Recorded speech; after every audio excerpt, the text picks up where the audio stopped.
Salut à toutes, salut à tous. Dernière étape de Paris-Nice. On va enfin avoir la décision finale sur cette course par étape. Est-ce que Florian Lipowitz va réussir à renverser Matteo Jorgensen? Il a 37 secondes de retard au départ de l'étape. Ça paraît un peu probable, évidemment. Mais on a souvent vu Paris-Nice basculer lors de la dernière étape. C'est une étape pas facile, intense, nerveuse parce qu'elle est courte. Seulement 121 km et ça monte beaucoup, mais aussi ça descend. Et donc forcément, qui dit descente, dit danger. On a trois ascensions de première catégorie. Il y aura donc beaucoup de points à prendre au classement de la montagne aussi. Il y a 30 points à prendre pour un seul coureur s'il passe en tête de toutes les difficultés.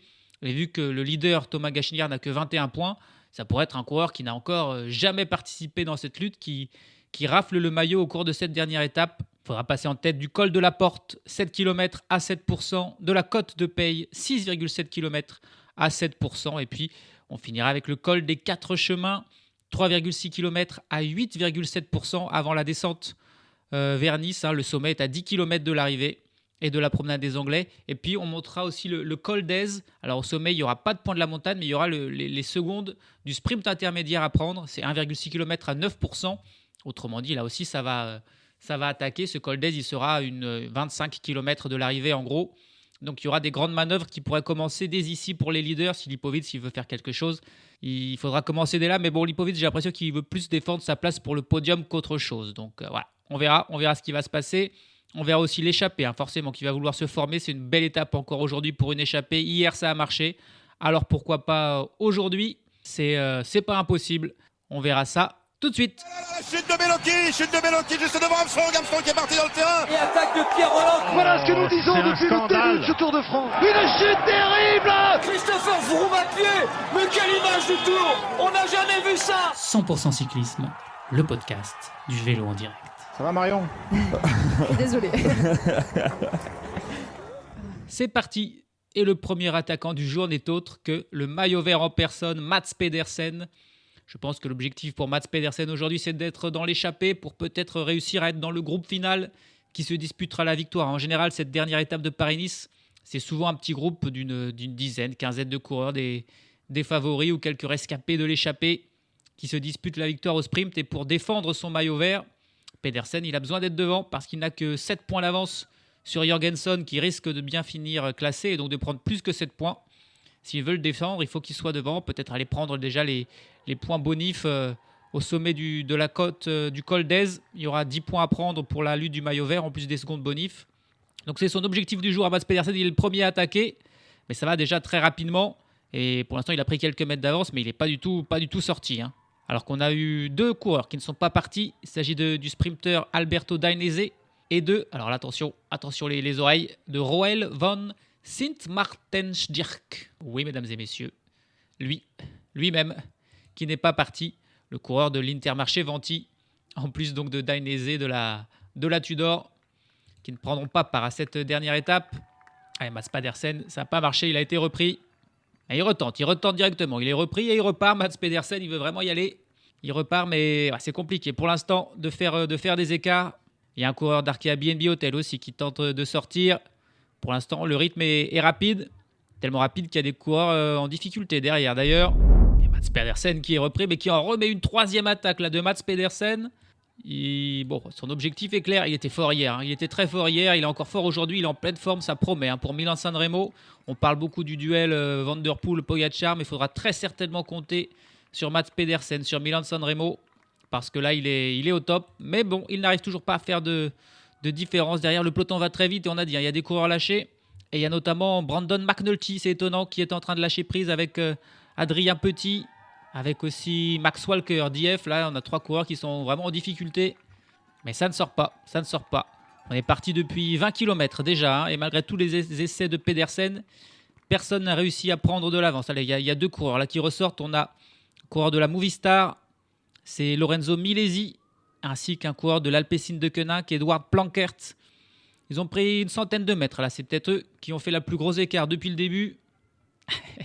Et il y a un coureur qui sort pour aller rejoindre, faire le jump sur les 2 coureurs de tête. C'est Mats Pedersen. Et il arrive, il les rejoint.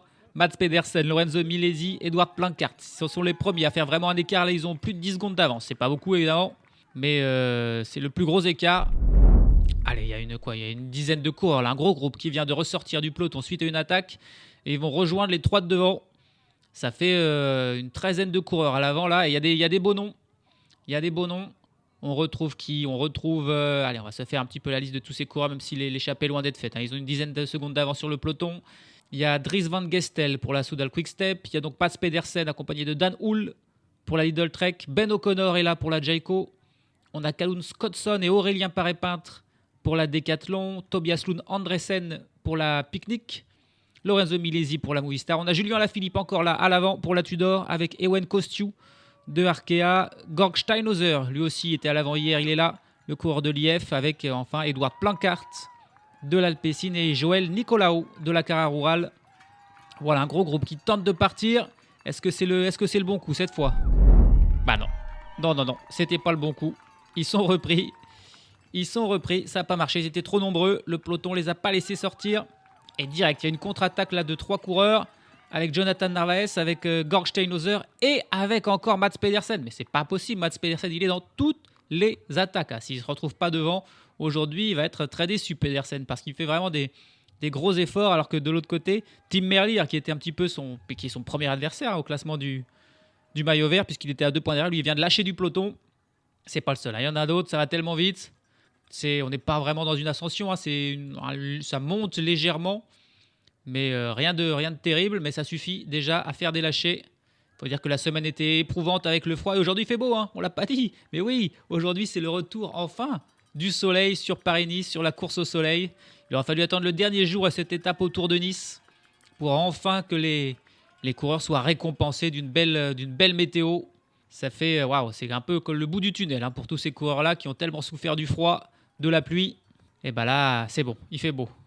Mais malgré tout, ça a fatigué beaucoup d'organismes. Il y a encore des coureurs lâchés là déjà. Je vois Kamil Gradek, il y a Pavel Sivakov, décidément, qui n'est pas bien.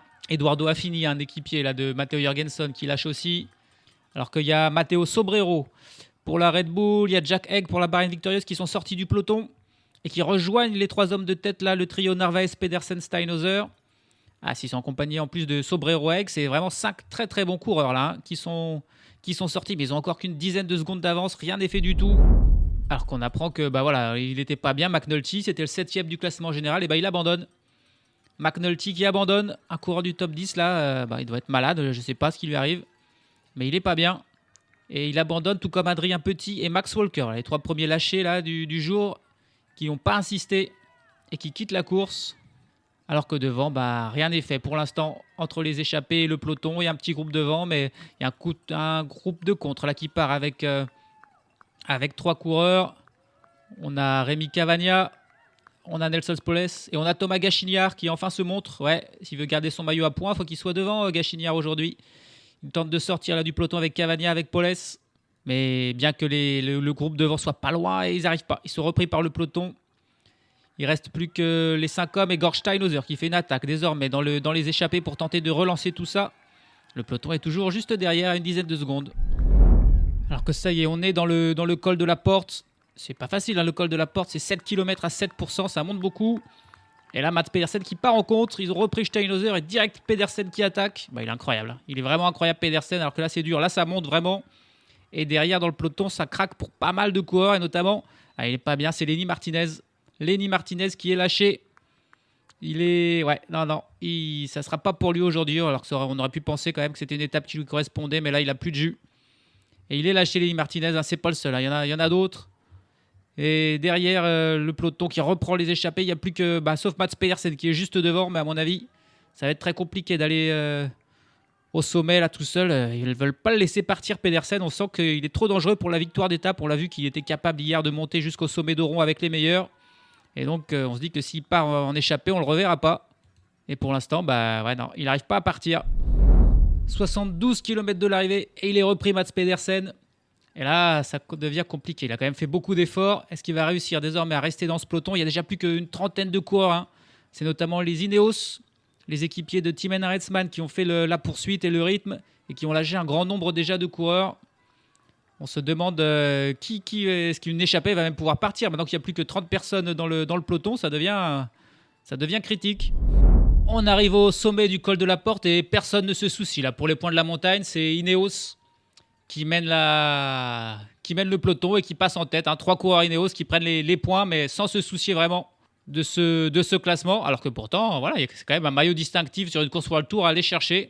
C'est étonnant de voir ça et ça profite bien sûr à Thomas Gachinard. Si tout le monde se partage les points comme ça sans s'en soucier, il va peut-être un petit peu, de manière miraculeuse, terminer avec ce maillot sur les épaules. Alors que là, dans la descente, c'est pas vrai. Mats Pedersen y retourne.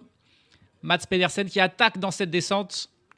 C'est un très bon descendeur également. Mats Pedersen, il est bon partout de toute façon. Et là, c'est peut-être plus facile pour lui de prendre l'avance dans cette descente puisqu'il va prendre tous les risques. Alors derrière, dans le peloton, on va quand même faire attention de ne pas tomber pour Ineos. Il y a un coureur qui part en contre derrière lui. Pour Astana, c'est Harold Terrada qui est aussi sorti du peloton là dans cette descente. Et là, ça devrait un petit peu faire des écarts un peu plus grands. Alors que dans le peloton, il y a déjà plus qu'un seul Visma Lease the Bike, c'est Matteo Jorgensen. Il n'a plus aucun équipier. Donc, alors qu'il y a 4 Ineos en tête de peloton. Donc c'est peut-être Thymen Arensman le plus grand danger désormais que Lipovic pour Jorgensen. C'est fort ce que fait Ineos là.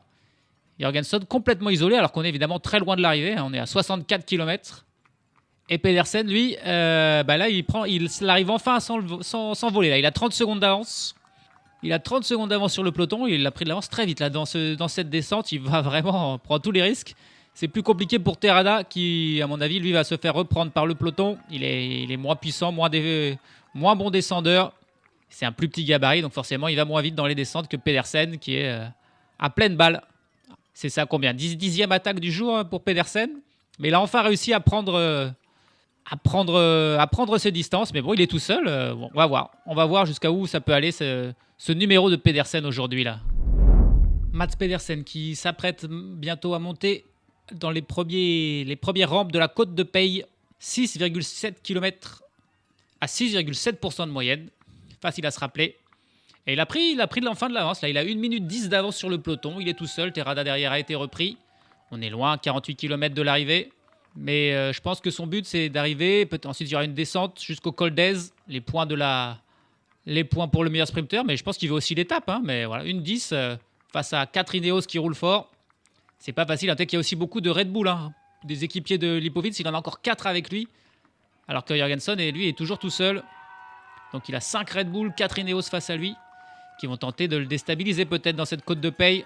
Et on va faire du coup un petit focus sur Thymen Arensman, qui est donc le leader de cette équipe Ineos, et qui au fil des étapes, alors qu'il avait mal commencé ce tour, ce Paris-Nice, il a, grâce au coup de bordure qu'il a bien suivi lors de la 6e étape, et grâce aussi à un bon chrono par équipe pour Ineos, grâce aux abandons de Vingegaard, il se retrouve 3e, et de Skelmos aussi, les abandons, Vingegaard, Skelmos, il se retrouve 3e à 1 minute 20 de Jorgensen. Ça va être compliqué, bien sûr, pour Jorgensen de revenir, mais voilà.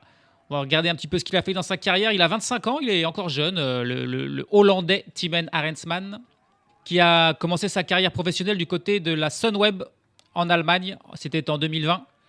Il y est resté 3 ans, le temps que la Sunweb devienne la DSM, et puis il a rejoint donc cette équipe britannique d'Ineos Grenadier en 2023. C'est donc sa 3e saison du côté d'Ineos.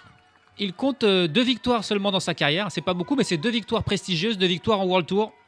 Une sur le Tour de Pologne en 2022, une victoire d'étape. Et puis une victoire d'étape sur la Vuelta également en 2022.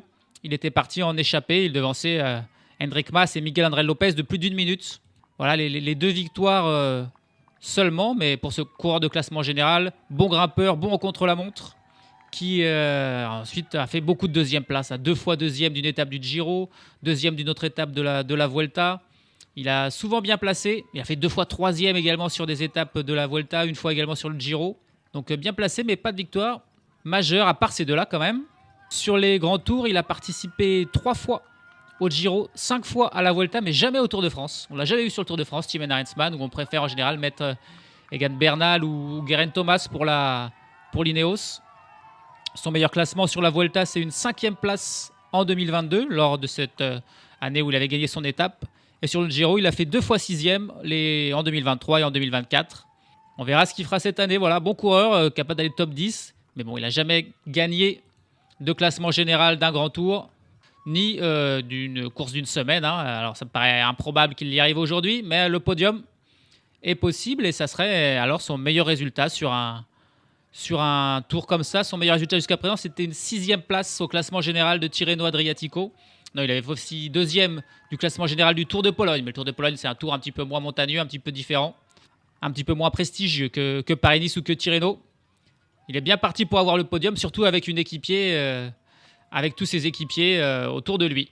On est 46 km d'arrivée et 54 secondes. Voilà, l'écart qui diminue un petit peu. Alors que le rythme désormais est beaucoup plus lent. On est dans la montée de la côte de Peille. Ah, et tiens, on l'avait pas vu. On l'avait pas vu de tout ce Paris-Nice, Alexander Vlasov. Et le voilà qui met enfin une attaque là dès le début de cette côte de Peille. Il est parti, il a peut-être retrouvé un petit peu de sensation, un petit peu de forme. Il fait enfin pas froid. Il a souffert du froid terriblement, le Russe. Aujourd'hui, il fait beau, donc il se sent mieux. Et il a un coureur de la Jayco, c'est Ben O'Connor qui saute dans sa roue. Ah bah voilà, deux coureurs qu'on pensait voir au moins dans le top 10 et qui en sont très très loin au classement général et qui tentent d'aller chercher, de sauver leur Paris-Nice avec peut-être une victoire d'étape. Forcément, on panique pas dans le peloton, on les laisse tranquillement prendre quelques secondes d'avance. Ils sont aucunement dangereux au classement général. Ça n'a pas marché pour Ben O'Connor qui est repris. Derrière, il y a Harold Terrada qui a rejoint Alexander Vlasov.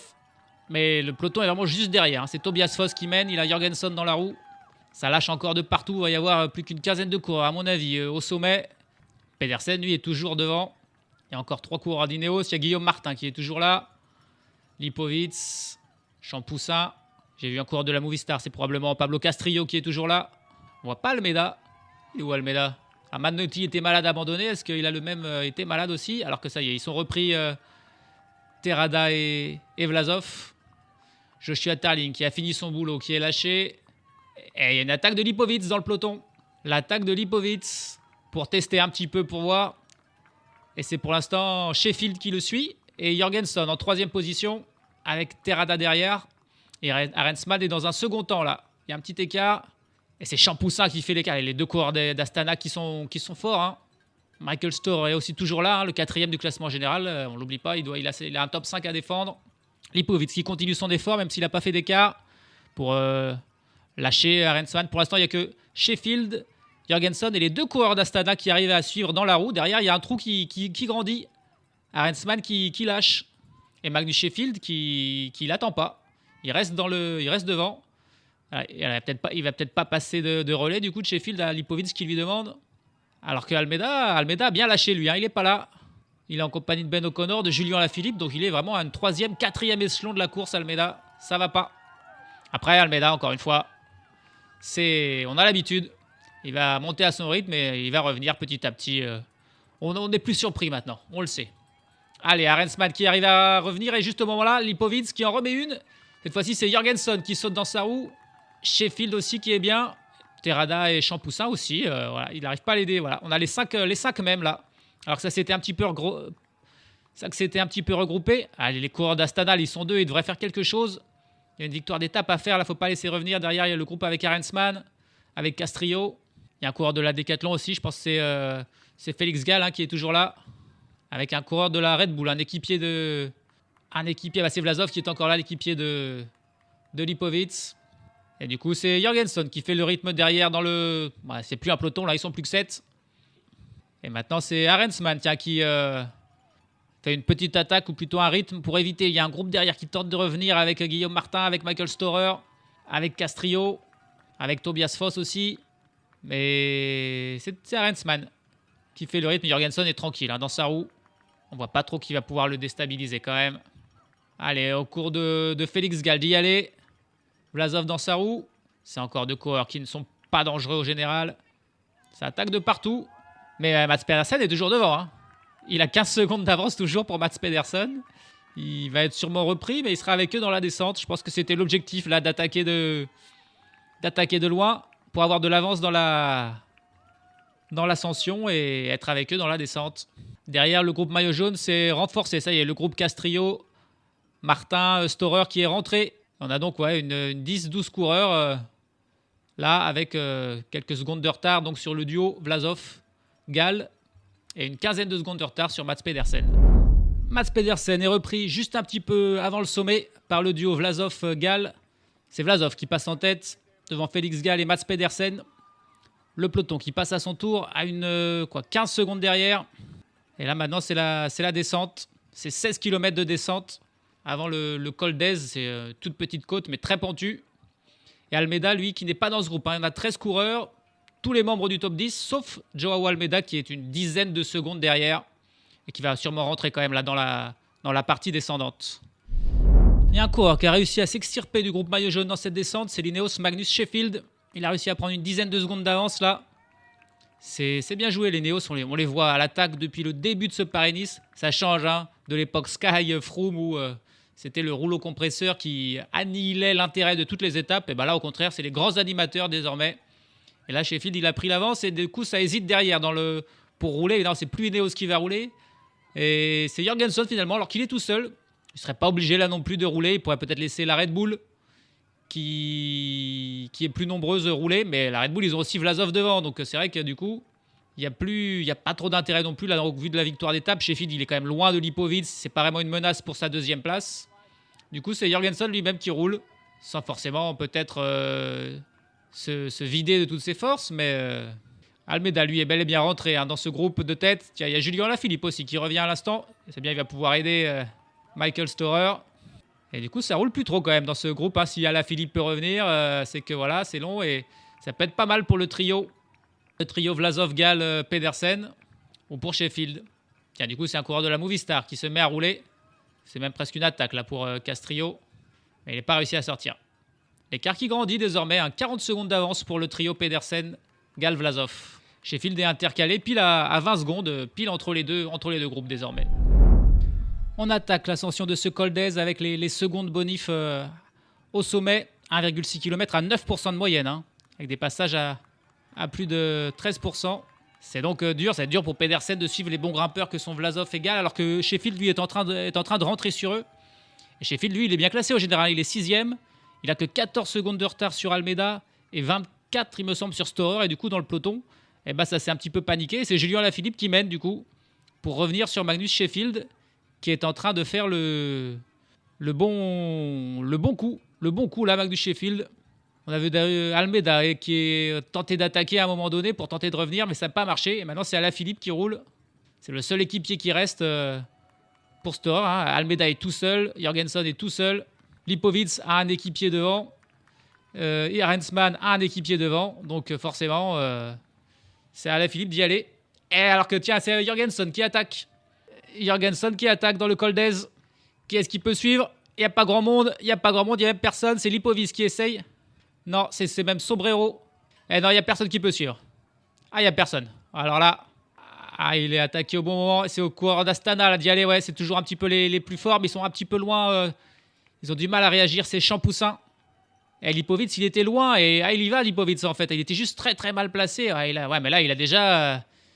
il a 100 mètres de retard. Il n'était pas vigilant. Et Jorgenson en a profité. Et maintenant, c'est Lipovic qui fait l'effort pour rentrer. Alors, il va peut-être réussir, mais... il était mal placé. Là, quelle erreur. Il était où? Pourquoi il n'était pas dans la roue? Pourquoi c'était Sombrero? C'est pas normal, ça. Et Jorgenson, ils font sur les 4 hommes de tête, puisque Sheffield est revenu sur Vlasov, Pedersen et Gall. Mais il revient, il est déjà plus qu'à 15 secondes. Là, il arrive comme une balle. Il reste encore une difficulté derrière. Lipovic qui est une dizaine de secondes déjà derrière, il me semble, derrière Jorgenson. Et derrière, on a tous les autres qui sont restés groupés, un petit peu, une dizaine de coureurs qui sont toujours tous ensemble. On arrive au sommet. Est-ce que Jorgenson va réussir à rentrer avant le sommet? Mats Pedersen qui est toujours dans ce quatuor. C'est Magnus Sheffield qui fait le tempo. C'est normal, c'est lui qui a le plus à gagner au classement général, à faire en sorte que ça ne revienne pas de derrière pour aller chercher un top 4 peut-être. Il peut rattraper jusqu'à Storer. Jorgenson qui a choisi lui de ne pas subir et il a attaqué le premier. Il habite ici, il habite à côté de Nice, il connaît bien ces endroits. Je pense qu'il savait dès le début qu'il allait attaquer à cet endroit-là. Et Lipovic qui s'est fait avoir. Et là, ça monte. Là, il y a des passages à 13%. Et c'est Mats Pedersen. C'est Mats Pedersen qui fait le sprint, qui passe en tête pour aller prendre les 10 points. Il prend 6 secondes. Sheffield prend 4 secondes. Et Pedersen, il le fait parce que voilà, il y a Jorgenson qui revient. Si Jorgenson gagne l'étape, que Pedersen finit pas dans le top 10 par exemple, il se le ferait prendre. Jorgensen, et il a perdu un petit peu de temps finalement, il est revenu fort. Il est à 20 secondes derrière le duo Sheffield-Pedersen là, qui a lâché un peu Gall et Vlasov. Lipovic c'est pas loin, il est une dizaine de secondes derrière Jorgensen. On va voir ce qui va se passer dans cette descente désormais. Jorgensen qui a réussi à revenir sur Félix Gall. Et derrière Vlasov, en fait, il se retourne et il va attendre Lipovic, bien sûr. Il va falloir qu'il travaille pour lui désormais parce qu'il n'a pas réussi à revenir Lipovic. Et désormais, il est de nouveau dans le groupe avec Almeida, avec Champoussin, avec Terrada, avec Arensman, Storer, Castrillo. Alors que devant, Pedersen et Sheffield sont ensemble. Toujours la Mats Pedersen. Incroyable. La dernière ascension du jour, c'est le col des 4 chemins. 9% de moyenne sur 3,5 km, mais avec des passages à plus de 16%, donc ça va faire mal. La situation est assez claire désormais, on a 2 hommes en tête, Pedersen et Sheffield, à 10 secondes derrière et qui vont probablement rentrer. On a Jorgensen accompagné de Gall et Vlasov qui finalement n'a pas attendu Lipovic. Pourquoi ? Parce qu'il est trop loin. Le groupe Lipovic, Champoussin et compagnie est à plus d'une minute. Donc la victoire va être entre ces 5 coureurs probablement. Et puis alors que Manu Sheffield qui lâche, il lâche Pedersen, c'est normal. Pedersen, il a tellement donné, Mats Pedersen. Et c'est Magnus Sheffield là qui s'envole, il a attaqué dès le début. Parce qu'il sait que Jorgensen va revenir, qu'il est plus fort. Si Jorgensen attaque et le lâche, il ne pourra pas viser la victoire d'étape. En plus, il y a le classement général. Aller chercher la plus haute place, il pourrait peut-être même doubler son compatriote Thymen Arensman. S'il lui prend, là il y a déjà 1 minute 10 d'écart, donc il avait 1,34 de retard. Ça pourrait le faire. En tout cas, ça ne sera pas pour Pedersen aujourd'hui. Malgré tous ses efforts, il ne s'imposera pas aujourd'hui. Il a tellement donné, surtout en début d'étape et aussi au milieu, et même pas mal à la fin. Donc c'était trop dur. Derrière, c'est Jorgensen qui mène. Gall et Vlasov ne font pas le moindre relais, ils ont bien raison. Jorgensen est plus fort, c'est à lui de travailler. Et puis au classement de la montagne, du coup, c'est la dernière ascension. Il y a encore 10 points à prendre au sommet. Mais aucun des 5 coureurs qui sont là n'ont plus de 10 points. Et donc aucun ne devrait, a priori, si j'ai tout bien compté, dépasser le total de 21 points de Thomas Gachinard, qui va donc remporter ce maillot de meilleur grimpeur de Paris-Nice, Thomas Gachinard. Incroyable. Alors que l'étape là... attendez, il y a une chute dans le groupe... maillot blanc là. C'est Sobrero qui a pris un virage trop large et en se retournant, il n'a pas regardé et il a fait voir. C'est une petite chute, ça va. Pas de mal. Il ne regardait pas devant lui tout simplement dans un virage et il est tombé. Et donc oui, Thomas Gachinard, alors il y avait cette étape là où il a abandonné Rémi Cavagna qui allait prendre les 6 points. Il a tout simplement laissé partir 6 points et on se demandait si c'est pas 6 points qu'il allait regretter. Et finalement non, il avait tout bien calculé Thomas Gachinard a priori. Incroyable. Il s'en sort pas mal quand même. Il s'en sort vraiment pas mal. Parce que les coureurs d'Ineos notamment, et notamment Magnus Sheffield, ils ne s'en sont pas souciés alors qu'il aurait pu prendre facilement les 30 points s'il avait voulu. C'était Ineos qui est passé au sommet de la première difficulté notamment. Et étonnamment, c'est Tobias Foss qui roule dans le groupe de Lipovic. Donc on ne sait pas trop pourquoi puisque Sheffield c'est leur coéquipier. Et derrière c'est finalement Lipovic qui fait le plus gros tempo. Même si il va quand même pas se faire doubler par Sheffield, ce serait vraiment trop improbable. Il rattrapera pas Jorgensen, donc il n'y a pas vraiment non plus d'intérêt à aller à fond pour Lipovic. L'intérêt il est plutôt pour la victoire d'étape désormais. Et Sheffield qui prend du temps à Jorgensen là. Il y avait plus que 10 secondes et il y en a 20 maintenant. Et fort Sheffield, on l'a vraiment découvert sur ce Paris-Nice, Magnus Sheffield. Et c'est pour ça, je pense que Lipovic joue quand même parce que il ne faudrait pas qu'il termine à 2 minutes de Sheffield. Il y a le maillot blanc en jeu en plus. Sheffield, il est dans la compétition du maillot blanc. Alors si Sheffield lui prend la 2e place et le maillot blanc, non, ce serait trop. C'est pour ça que Lipovic s'assure en faisant un gros train, un gros rythme dans cette dernière ascension. Derrière Jorgensen, il n'a pas lâché ni Gall ni Vlasov. Ça veut bien dire qu'il n'a pas fait son accélération encore. Mais il faudrait qu'il se dépêche parce qu'il n'y a plus qu'1,5 km du sommet. Derrière, c'est de la descente tout plat. Il ne rattrapera pas Sheffield qui est un excellent rouleur sur ces portions-là. C'est maintenant qu'il faut le rattraper. C'est fort, hein. Ça grimpe terriblement là. C'est les passages à 16%. Et Félix Gall qui attaque et qui lâche Jorgensen.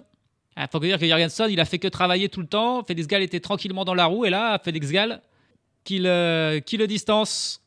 Jorgensen se désintéresse un petit peu de l'étape. A priori, il gère pour assurer son classement général désormais. Et Félix Gall, il sait que s'il veut s'imposer, c'est comme Jorgensen. Il faut rattraper Sheffield avant le sommet, surtout qu'il est un moins bon descendeur et moins bon rouleur sur le plat que Sheffield. Donc c'est maintenant ou jamais pour Félix Gall.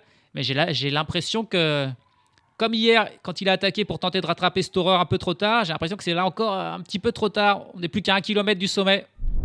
Et c'est un duel entre coureurs d'Ineos là, parce que c'est Arensman désormais qui attaque dans le groupe derrière. Il est suivi par Lipovic. Ils sont en train de reprendre Mats Pedersen qui finit au forceps. Oula, il y a une petite chute là pour Harold de Terrada. Ça va aller aussi, c'est pas grand chose, mais ça fait mal dans ces gros pourcentages. Il faudra qu'il revienne vite s'il veut pas perdre de temps. Et sa 10e place au classement général. Et devant, ça l'écart qui est stable. L'écart qui est stable et ça sent bon pour Sheffield. Hein. Il a 20 secondes d'avance sur Gall. Jorgensen est à quelques mètres derrière, à 5 secondes de Félix Gall. À mon avis, la victoire, elle est pour Sheffield. On a passé les 10 km, la barre des 10 km de l'arrivée. Mais les derniers kilomètres, c'est tout chose sur 10. Vlasov qui s'est enfin relevé et qui va désormais aider Lipovic. Lipovic qui est en train de lâcher Thymen Arensman finalement. Allez, Jorgensen qui revient finalement sur Félix Gall. Non, ça n'aura pas marché. 500 mètres du sommet pour les deux hommes. Ça sent plus que bon pour Magnus Sheffield et c'est mérité pour Ineos. On n'y est pas encore, je ne vais pas lui porter la poisse, mais ça serait mérité. En tout cas pour Ineos qui a été tellement offensif tous les jours avec Tobias Foss à chaque fois repris en dernier homme notamment. Derrière le groupe Lipovic qui explose. De partout, on a Champoussin qui est en troisième, là je crois derrière Arensman et derrière Lipovic Vlasov. Où sont Almeida et Storer. Là il y a une petite lutte pour le top 4, top 5. Allez c'est parti, le sommet pour Magnus Sheffield. Il a toujours 20 secondes sur Jorgensen et Gall. Là, on voit pas trop ce qu'il y a. À moins d'une boulette dans la descente, ça devrait être bon pour Magnus Sheffield. Derrière ces deux hommes, on a un groupe de 5 coureurs. Avec Lipovic, avec Vlasov, avec Thymen Arensman, avec Michael Storer et avec Clément Champoussin. Voilà les 5 hommes qui sont là derrière Gall et Jorgensen, mais ils sont plus à d'une minute derrière Sheffield. Il n'y a pas de Joao Almeida. Il y a Joao Almeida. Est-ce que Clément Champoussin pourrait récupérer la place de Almeida ? Vu que McNulty a abandonné, il gagne déjà une place. Et pour aller chercher la place d'Almeida en plus, ce serait formidable pour Clément Champoussin. Almeida n'est pas là. Terrada n'est pas là. Oh lolo, mais ça va vite. Ça va vite dans cette descente, ça fait peur. J'espère que tout va bien se passer. Mais ça va très très très vite. Les 2 derniers kilomètres sont sur le plat. Et Magnus Sheffield a 14 secondes d'avance sur Matteo Jorgensen. Faut pas qu'il se... Il n'a pas le temps de se relever, Magnus Sheffield. Il n'a pas le temps de se relever du tout. J'ai l'impression qu'il a du sang qui lui coule de la bouche à Magnus Sheffield. Je ne sais pas si c'est mordu la lèvre ou quoi, mais il a une traînée de sang là au coin de la lèvre qui est assez étonnante. Il va passer la flamme rouge avec une dizaine de secondes d'avance. Ça va suffire, ça va suffire pour Magnus Sheffield, l'Américain. 2 Américains d'ailleurs, l'un après l'autre. Il y a du vent, il y a du gros vent là pour finir, du vent de face, qui fait qu'il faut forcer. Et ça fait plaisir de voir ce soleil, de voir cette foule à Nice là, qui accueille de nouveau cette arrivée de Paris-Nice évidemment. Là voilà, la victoire pour Magnus Sheffield, seulement 22 ans, c'est sa première victoire en World Tour. 4e victoire de sa carrière, la première World Tour la plus belle, sans l'ombre d'un doute, sous le soleil de Nice. La victoire de l'Américain, méritée pour lui, méritée pour Ineos, qui aurait été à l'attaque de la première à la dernière journée. Et derrière Matteo Jorgensen qui arrive avec le sourire également. Les 2 Américains sont contents. Il remporte encore Paris-Nice, il garde son titre. Il n'aura pas remporté d'étape encore. Déjà l'an passé, il avait gagné Paris-Nice sans remporter d'étape. Et pareil cette année. Mais ce maillot jaune de leader, lui qui habite à Nice, sera largement suffisant à son bonheur. Félix Gall qui arrive juste derrière lui et fait 3e. Et voici le groupe qui arrive avec Michael Storer et Clément Champoussin, qui arrive avec Lipovic, Arensman et Vlasov. Ils arrivent à 1 minute et 5 secondes du vainqueur du jour. La belle accolade là entre Jorgensen et Sheffield, les 2 Américains. Et puis l'accolade entre Sheffield et Arensman, les coéquipiers, qui vont faire a priori 3 et 4 de ce classement général. Michael Storer qui va perdre une place et finir 5e. Un nouveau groupe avec Paré Peintre, Guillaume Martin, Harold Terrada. Et avec Joao Almeida qui arrive seulement maintenant. Et puis c'est Ilan Van Wilder qui est là pour la Soudal. Almeida qui a perdu... Tobias Tobias Foss qui arrive en levant les bras comme s'il avait gagné. Il est très content de la victoire de Magnus Sheffield. Très heureux. Je disais, Almeida, il va finir peut-être juste devant Champoussin, mais pour quelques secondes. Il a perdu une quarantaine de secondes au final. Il avait 46 secondes d'avance, je crois. Almeida, il n'y était plus sur cette dernière étape. Probablement peut-être malade, comme McNulty qui lui a abandonné. Paris-Nice qui s'achève donc avec cette belle victoire de Magnus Sheffield. L'Américain d'Ineos Grenadier devance Matteo Jorgensen de 29 secondes au final et Félix Gall de 35 secondes. Suivent Michael Storer, Clément Champoussin, Florian Lipowitz et Timen Arensman à 1 minute et 1 seconde. Alexander Vlasov termine 8e à 1,04.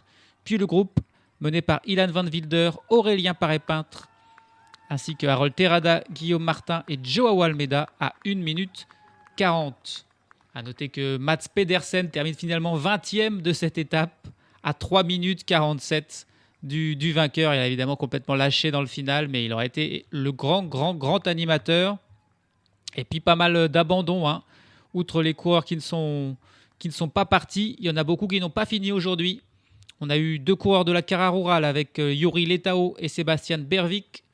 On a eu, on l'a dit, Adrien Petit pour l'Intermarché Venti, Max Walker pour l'IF Education Easy Post et Brandon McNulty pour la Team Emirates XRG, mais aussi Bert van Lerberge pour la Soudal Quick-Step.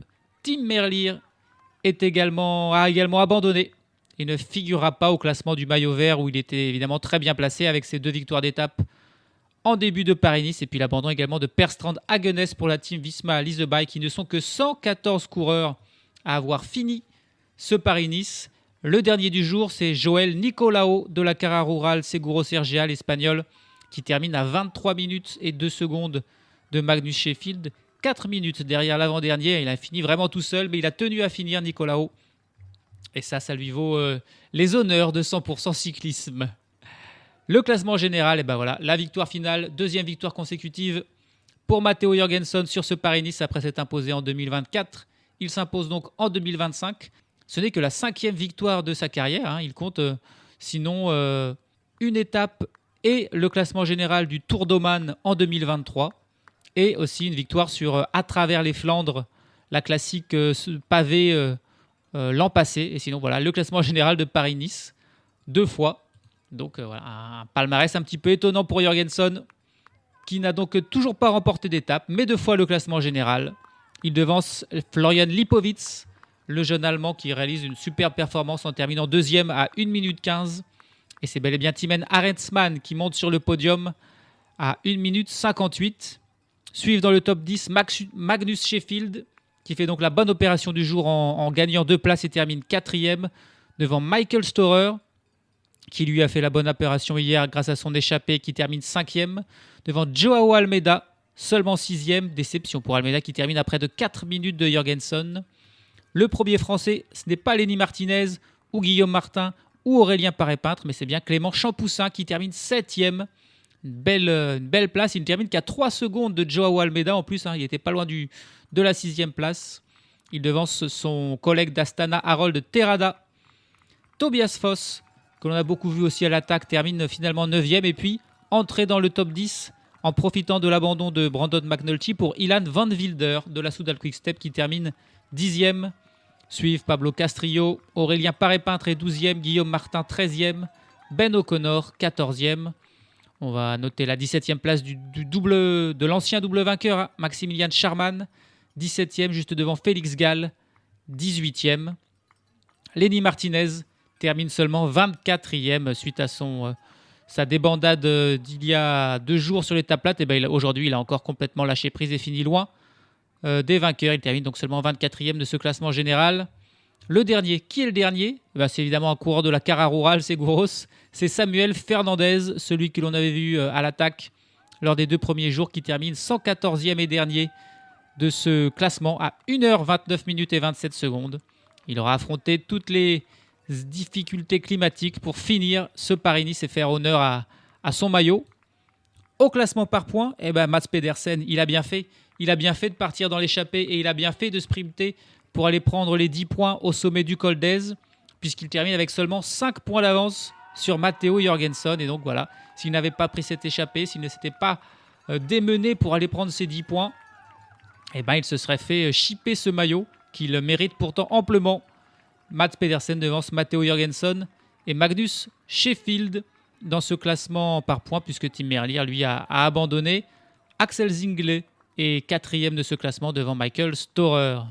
Le classement de la montagne, et ben là, c'est vraiment le gros coup de Thomas Gachignard qui vient remporter ce maillot de meilleur grimpeur de Paris-Nice pour la team Total Energy avec ce très petit score de 21 points. C'est vraiment minuscule, mais tous les autres points se sont répartis. On a 40 coureurs classés dans ce classement et Gachignard, il a un petit point d'avance sur Michael Storer et sur Joao Almeida qui n'ont pas essayé d'aller chercher ce maillot.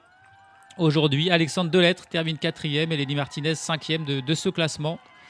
Enfin, le meilleur jeune, Florian Lipovitz, était le grand favori au départ de cette étape. Il avait une bonne avance sur Magnus Sheffield et il l'a gardé, une 0-2 sur Sheffield qui termine 2e. Ilan Van Wilder, 3e. Pablo Castrillo qui a perdu du temps aujourd'hui, qui se fait doubler par Van Wilder, finit finalement 4e de ce classement devant Raúl Garcia Pierna pour l'Arkea BNB Hotel qui finit lui beaucoup plus loin.